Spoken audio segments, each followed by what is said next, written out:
Gusto lang naman ni Mother na irapang pack members natin para ready sila sa bagong taon, pero napakahirap sa kukulit na mga to.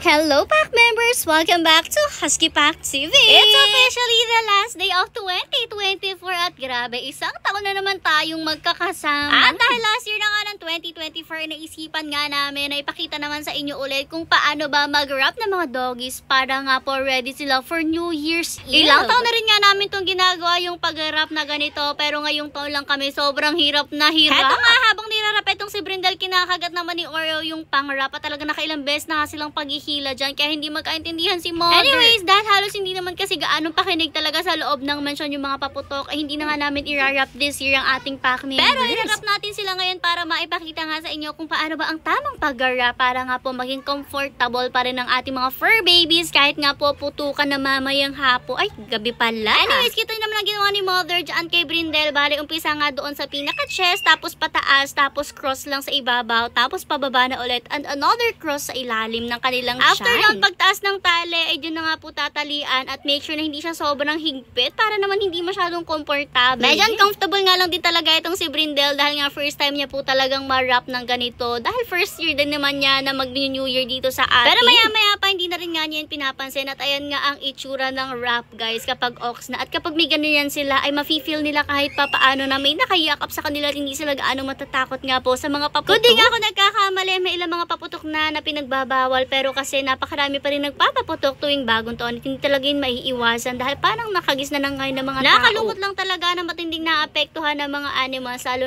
na ngayon mga stray dogs and cats na walang napupuntahan kapag ganun nung paputukan. Kaya kung meron kayong mga fur babies na alam yung pag-gala-gala lamang sa labas, ay pwede namang ipapasok nyo sila sa loob man lang kapag alam nyo magpuputukan. Bukod kasi sa magiging uncomfortable para sa kanila yung tunog dahil times 3 nga po yung maririnig nila as compared sa atin, ay maaaring delikado rin para sa kanila ang paputok, either maputukan sila or makain nila yung mga pulbo. Kaya naman make sure na bantayan pa rin natin ang mga fur babies natin kapag nga po New Year's Eve. Anyways, dito nga nalabas naman ang mga meals natin. Tatry sana ulit ni Mother na ipakita sa inyo kung paano ba ulit. Pero ayun, tingnan nyo si Hercules yung naging model dahil siya lang talaga yung hindi malikot dito sa mga meals. Ang ending tuloy, hindi na nakita ang pambalot or pang-wrap kahit napakakapal niyan dahil mas makapal pa rin talaga ang balahibo ni Hercules. Tapos wala na tayo mapili sa mga meals dahil halos lahat ng meals natin talaga super woolly. Si Juno at si Dos lang ang hindi. Tapos si Juno at si Dos ayaw pa nga nang ginaganon or nirarap. Kaya naman wala na rin talagang maipakita si Mother. Kaya naman heto, hinayaan na lang niya ang mga meals natin sa dating gawin nila, which is magkulit-kulit kapag nasa labas nila. Mas hindi rin kasi pwede mga hotdog na sunog kasi talagang inangat-ngat lang nila yung pang-wrap. Anyway, salamat pa rin nga pala sa inyo guys na makakasama natin on to another year, which is 2025. Hoping that another year will be full of blessings for our family and syempre for yours as well. And syempre hoping na next year ay maging mas healthy pa ang ating pack members at maging mas masaya sila. Share na lang rin nga namin sa inyo yung mga ganap sa aming New Year's Eve dahil babawi nga kami dahil wala gaanong ganap nung Pasko. Abangan nyo na lang yan sa mga susunod nating video at huwag nyo rin kalimutan mag-abang sa second channel natin or sa second page natin, which is ang Husky Pack TV Vlogs, kasi magpo-post rin kami doon ng mga ganap. Anyways, Happy New Year's everyone!